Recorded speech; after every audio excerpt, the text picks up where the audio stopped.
Hello and welcome to the Dapper Swede. My name is Johan. Today we are at my mountain cabin in the ski resort of Big Bear, about 2 hours from Los Angeles. Considering Los Angeles is a desert with warm climate, most wouldn't realize that we have a ski resort so close by, but because of the very high altitude, about 7,000 feet or 2,100 meters, we actually do. It's a lovely four-season town and it's my little rustic getaway from the city. Today we're making Swiss Cheese Fondue, which is usually a winter dish, but it's unseasonably cool and windy, and we are hosting a little impromptu dinner party with my friend Alexis coming over for dinner. So I looked at what we had on hand and what I could make, and I always have cheese, wine, garlic and bread.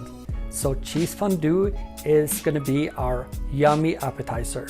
And this is actually how the dish came about, using what you have on hand and making something absolutely delicious. Some version of cheese fondue has been around forever. First mentions dates back as old as 800 BC. However, it was in the late 17th century in a Swiss cookbook that first listed an early recipe of cooking wine and cheese together. Others say that peasants in the Swiss Alps created a dish as a way of making use of leftover bread and cheese during the cold months when fresh produce was scarce. However, modern interpretation of fondue, melting cheese and wine set over a pot with an open flame, dates to the late 1800s, with roots in the French Rhone Alps region near the Geneva border. But it was in 1930 when cheese fondue became the national dish of Switzerland. So here we have everything we need for our cheese fondue, and it is going to be dry white wine, and try to use one that you would drink, but no need to spend top dollars, but don't buy the cheapest kind and make sure it has to be very dry. We have Gruyère cheese, and this is aged Gruyère cheese that's aged for 1 year in caves in the Alps, and I love cave aged cheese. And then melting cheeses. And here you can use whatever melting cheese you want, and different regions of Switzerland actually use different ones. Here I have a Jarlsberg and an Emmentaler, but you could use whatever melting cheese you want. And the ratio would be 2 parts Gruyère to 1 part melting cheese. We'll have 1 garlic clove, and then I'm going to season it with a little bit of nutmeg. I'm going to use a bit of cornstarch, to just a couple of tablespoons, to make sure that the wine and the cheese don't separate. And the classic would be kirsch, a little bit of flavoring at the end, which is a cherry liqueur. It's hard to find, I don't have it. And right now, because this is impromptu, I didn't have time to look for it. So I'm going to use Dry Vermouth, because I've used that before and I find it to be a very lovely, lovely flavor. Then obviously the bread, and you don't want it to be the fresh baked, really soft bread. You want it to be dry, and this is actually baguette that has been sitting out to make sure that it's dry, so you can really use it and it holds up when you dip it in the cheese. And a fondue pot, and a fondue pot really looks 70s, but that's when it was really hot and trendy, but I love it already. I love it now too. So I'm gonna actually prepare it in a pot. So we are gonna start by grating the cheese, and we have 1 pound of Gruyère cheese. That is about half a kilo. So we're just gonna grate that, and this is just so makes that it melts better.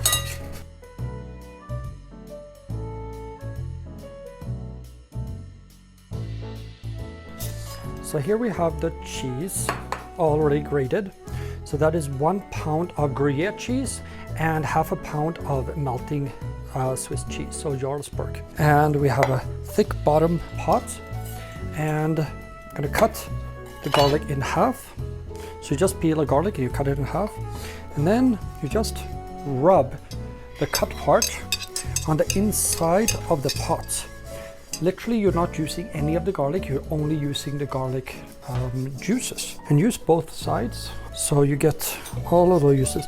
And actually it makes a big difference in flavor. You wouldn't think so, considering you don't actually use the actual garlic, but it does. And don't do like me, you love garlic and you then use a garlic press and you squeeze it in. Doesn't make it any better. We are gonna do 1 cup of white wine, very dry.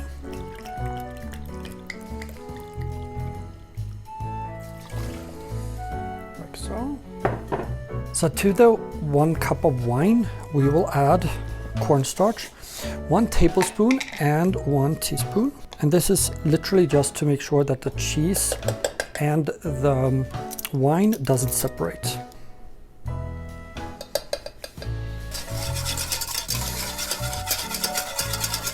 I'm just gonna stir the wine and the cornstarch. To that, I will add the cheese.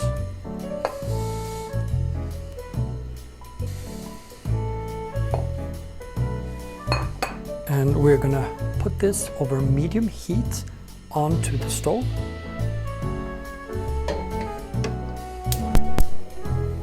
So we're going to start this occasionally once this starts to melt, but this should take about 5 minutes or so not terribly long.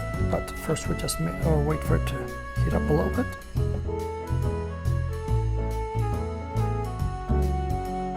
And then just a dab of the vermouth, not too much, but that little will make quite a bit of a difference.